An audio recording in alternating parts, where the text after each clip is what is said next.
Welcome to Music in Progress, your window into the art of composing music. I'm your host, Michael Cook, a Bay Area composer and multi-instrumentalist. We'll delve into the depths of my creative processes that shape the music I make. Whether you're a fellow musician, an enthusiast, or simply curious about the magic behind the melodies, you'll find valuable insights, practical tips, and innovative techniques to inspire your own musical journey. The calm before the coda. My 4th of July recharge plan worked. A good motorcycle ride through the hills cleared my head, and when I returned, I was finally able to refocus on the Fourth Symphony's finale. Since the holiday, I've been keeping a steady pace, about 8 measures a day, which puts me in a good position to meet my deadline. A breath in the middle.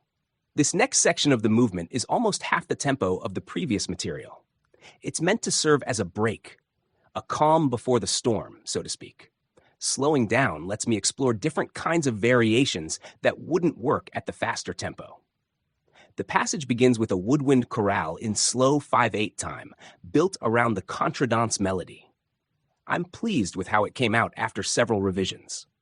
After that, it shifts to a string chorale before returning to 2/4.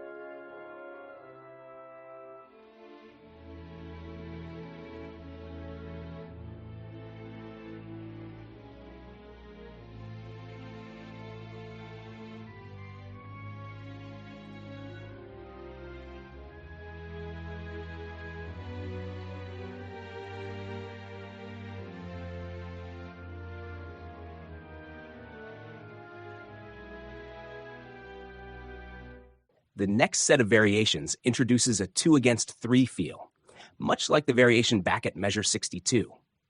This rhythmic tension continues for a while, building momentum and then dropping back down again, setting up multiple false climaxes and teasing the listener into thinking the end is coming. Uncharted territory. Then I hit a section where my notes are sparse. In my original plan, I just labeled this part development filler, assuming it would lead to the recapitulation of the introduction. But as I dug deeper, I found fragments of the treble melody still hidden in there, woven into the texture more subtly than I remembered. There's a big build-up here, based on a fragment of the contradance melody, followed by another drop, one last false climax that pulls the dynamics down to piano.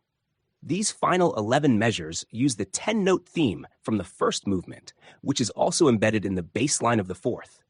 It even echoes the early part of this finale, like the passage around measure 20, where the strings and winds trade off the bass line.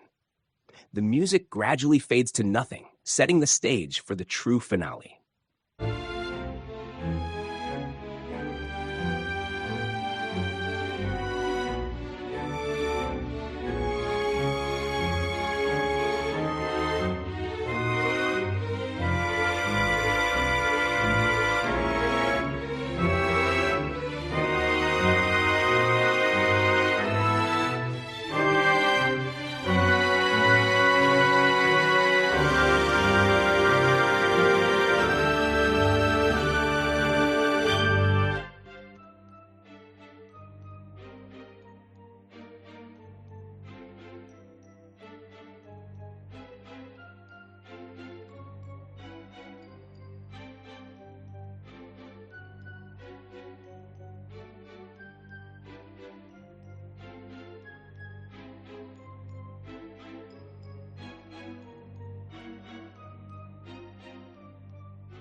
The finish line in sight.